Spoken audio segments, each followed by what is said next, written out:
Hello guys, we discuss chapter 6 Punchlight written by Phanishwarnath Renu.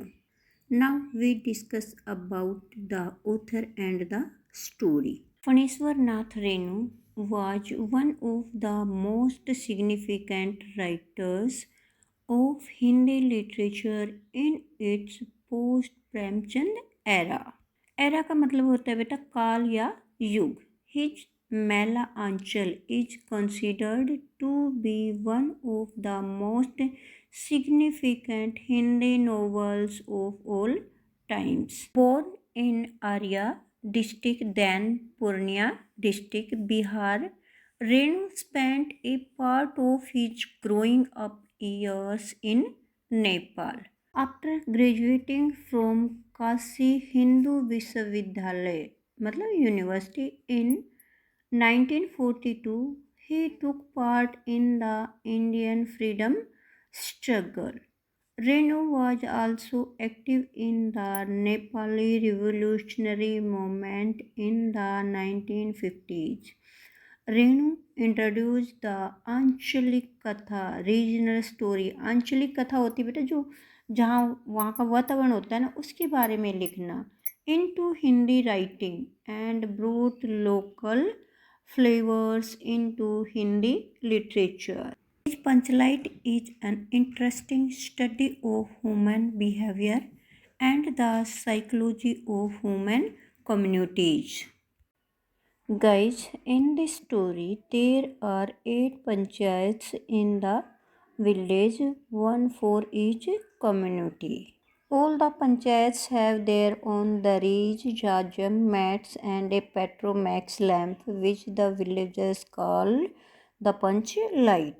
प्रत्येक समुदाय के लिए एक के हिसाब से गांव में 8 पंचायतें हैं और सभी पंचायतों के पास बेटा अपनी दरिया, जाजम, चटाई, गैस, लालटेन, पेट्रोमैक्स है जो और जिसे गांव के लोग उसे पंचलाइट कहकर बुलाते हैं. जैसे अपने गांव में हर एक समाज के अलग अलग धर्मशाला या पंचायत घर होते हैं ना, उसी तरह से पहले के टाइम में ज़्यादा था बेटा. आजकल तो इतना नहीं है, तो सबका अलग अलग अपना सामान होता था हर समुदाय का. तो टोली के पंचों ने इस वर्ष के रामनवमी मेले से एक गैस की लालटेन मतलब पेट्रोमैक्स खरीदी जिसमें पिछले 15 महीनों के दौरान लगाए गए जुर्मानों के पैसे लगे थे. The story Panchlight revolves around the arrival of a Petromax in Matotoli, which is a caste-based group in a village of rural Bihar. यह कहानी मैतोटोली में आए हुए एक पेट्रोमैक्स के गिर्द घूमती है. वह मैतोटोली जो बिहार के ग्रामीण क्षेत्रों का एक जाति आधारित समूह है. The Petromax called Punchlight in the story is a type of kerosene lamp which has paraffin in it and has a hand pump to pressurize the oil into a metal and to light it up.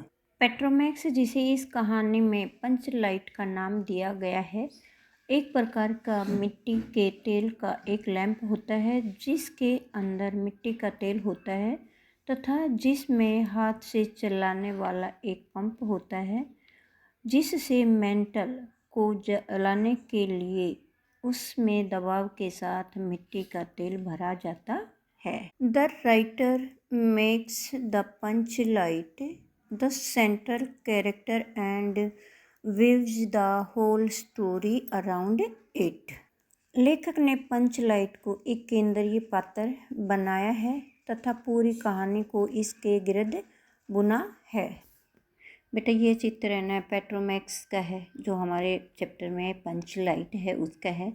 इसके ऊपर जो light की लगी हुई है और एक काला काला सा चित्र है ना वो उसके अंदर ये मेंटल है जिसमें लाइट जलेगी और साइडों में 2 ही जो दिए हुए हैं एक साइड में हवा भरने का और एक साइड में इसमें तेल भरने का है. बेटा पहले के टाइम में होते थे लैंप लालटेन और उनके ऊपर कांच का गिलास होता था ताकि वो बुझे ना हवा के साथ. आप अपने से पेरेंट्स से इसके बारे में बात कर सकते हो।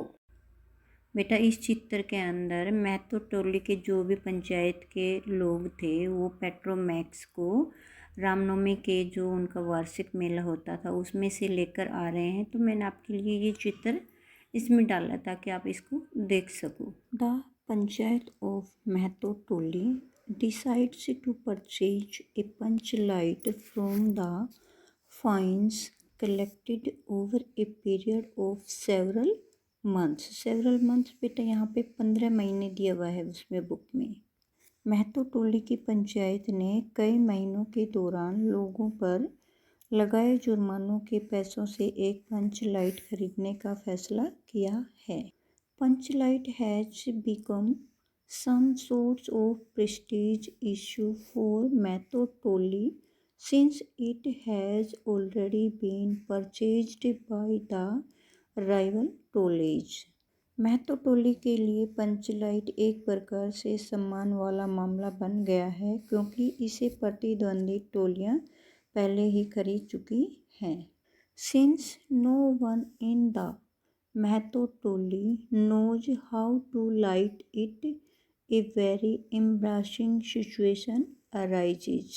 क्योंकि महतो टोली का कोई भी व्यक्ति यह नहीं जानता कि पंच लाइट को कैसे जलाया जाता है, एक बहुत बड़ी शर्मिंदगी वाली स्थिति पैदा हो जाती है। It would be humiliating if someone from a rival Toli is called to light the lamp। यह शर्मिंदगी वाली बात हो जाएगी यदि इस लैंप को जलाने के लिए प्रतिद्वंदी टोली के किसी व्यक्ति को बुलाना पड़े। The toli would then lose all honour and become a butt of ridicule among the other tolis of the village. उस स्थिति में टोली अपना पूरा सम्मान खो बैठेगी तथा गांव की अन्य टोलियों के बीच उपहास का पात्र बनकर रह जाएगी। A young man named Godhan is the only one in the Mahto toli who knows how to light a punch light, but he has been expelled from the Toli for singing lewd film songs and teasing the girls of the village। Mahto टोली में गोधन नाम का एक युवक ही एकमात्र ऐसा व्यक्ति है जो पंच लाइट को जलाना जानता है, किंतु उसे पहले ही फिल्मों के रोमांटिक गीत गाने तथा गांव की लड़कियों को छेड़ने की वजह से टोली से बहिष्कृत किया जा चुका है। Gulri Kaki, the mother of a girl named Munri, had complained to the panchayat that Godan sang loud songs to her daughter। गुलरी काकी ने, जो मुनरी नाम की लड़की की माँ है, पंचायत से शिकायत की थी कि गोदान उसकी लड़की के सामने कामुक गाने गाता है। But now seeing the owner of the Toli at stuck, गुलरी काकी herself comes forward and suggest that Godan should be called to light the punch light। किंतु अब टोली के मान को दाव पर लगा देखकर गुलरी काकी खुद ही सामने आ जाती है और सुझाव देती है कि गोदन को पंच लाइट जलाने के लिए बुला लेना चाहिए। At once Godan is invited to light the lamp and all his trespasses are forgiven। तुरंत ही गोदन को लैंप जलाने के लिए आमंत्रित कर लिया जाता है और उसकी सभी गलत हरकतों को माफ़ कर दिया जाता है। You have saved our community's honour, तुमने हमारे समुदाय के सम्मान की रक्षा की है। You will be forgiven all your trespasses, तुम्हें अपनी सभी हरकतों के लिए माफ़ कर दिया जाएगा। You may sing as many songs from the movies as you wish, said the chief। तुम फिल्मों के जितने भी गीत गाने की इच्छा करो गा सकते हो, प्रधान ने कहा। बेटा ये थी आपके चैप्टर 6 पंचलाइट की ब्रीफ स्टोरी।